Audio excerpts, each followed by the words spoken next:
Hormat bapak-bapak, ibu-ibu. Salam Pancasila.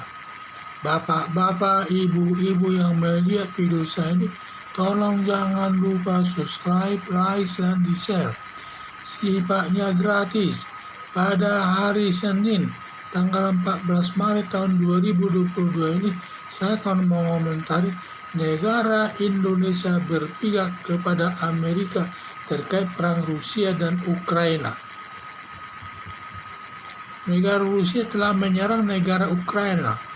Lalu PBB melakukan resolusi PBB terkait dukungan kepada yang berperang, yaitu antara lain ada 141 negara yang menyatakan dihentikan perang. Ada 31 negara menyatakan netral seperti Cina, India, dan juga Cina, India. Ada 5 negara tidak setuju, antara lain negara Singapura, Malaysia, Iran, dan lain-lain. Negara Indonesia berpihak posisi PBB dengan dihentikan perang. Sikap negara Indonesia saya sependapat dengan alasan: 1. Rusia dengan sepihak memerdekakan 2 negara yang masuk wilayah Ukraina. 2. Keputusan Rusia tidak diakui PBB, dan 2 negara yang dimerdekakan tidak diakui PBB juga. Memaksa Ukraina tidak boleh bergabung dengan dunia Eropa dan Amerika, padahal negara Ukraina negara yang merdeka, bebas memihak kepada siapapun, apakah dia NATO, non-blok, dan Rusia. Penyerangan Rusia kepada Ukraina sudah masuk agresi militer yang bertentangan dengan hukum internasional. Melihat tindakan Rusia menyerang Ukraina, saya setuju dengan negara Indonesia berpihak resolusi PBB. Ditinjau dari sudut hukum pidana dengan agama, yaitu dalam KUHP ada disebut melihat orang lain dalam bahaya tidak ditolong yang melihat, maka yang melihat dapat dihukum. Ancaman hukumannya 3 tahun.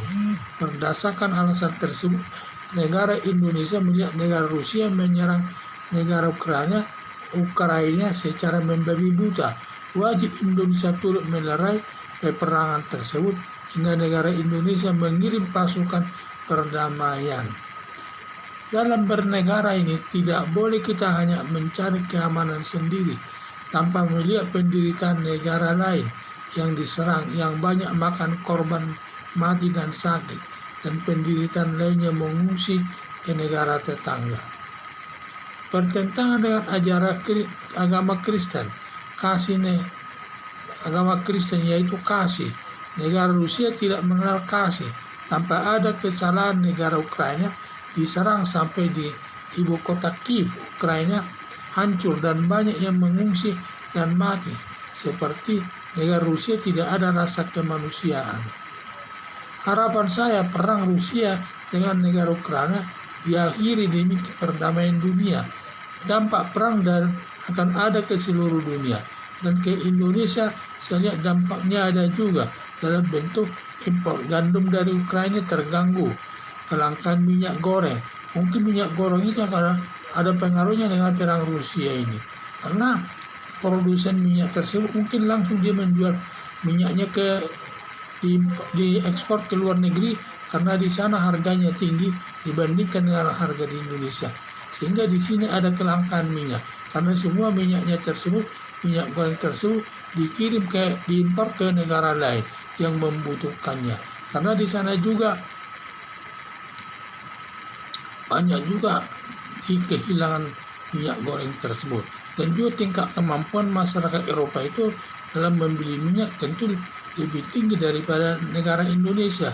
Maka para produsen minyak tersebut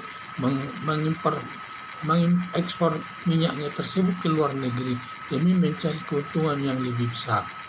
Itulah yang saya lihat.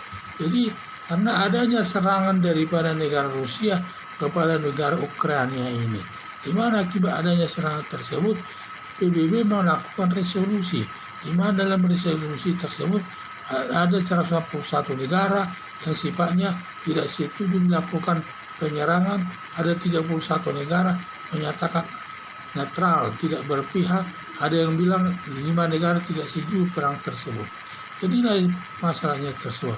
Dan juga saya sependapat dengan negara Indonesia yang menyatakan kita mendukung hanya tidak dilanjutkan, tidak ada perang, diakhiri perang tersebut.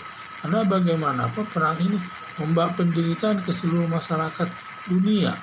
Dan juga di sini perang itu harus dihilangkan.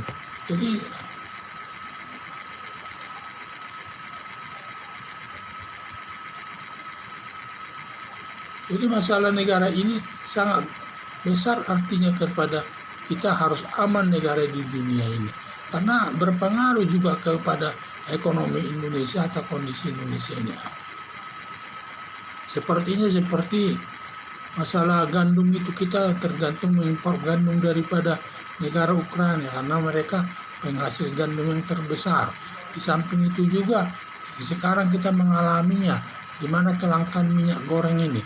Mungkin kelangkaan minyak goreng ini di mana produsen daripada negara Indonesia langsung menjual minyak tersebut ke Eropa yang sedang mereka butuhkan, karena di sana juga kesulitan minyak goreng. Apalagi di sana tingkat ekonomi masyarakat lebih tinggi untuk membeli minyak itu dibandingkan dengan daerah Indonesia ini. Demi mencari keuntungan. Di sini pengusahanya mencari keuntungan yang lebih besar lagi kalau dia diekspor langsung ke negara Eropa dan Amerika. Sehingga karena daya beli mereka jauh lebih tinggi daripada negara Indonesia, sehingga keuntungan mereka cukup tinggi. Inilah dugaan saya adanya pengaruh perang Rusia dengan Ukraina ini berdampak ke Indonesia dan juga berdampak ke seluruh dunia dan Indonesia ini. Sekian dan terima kasih.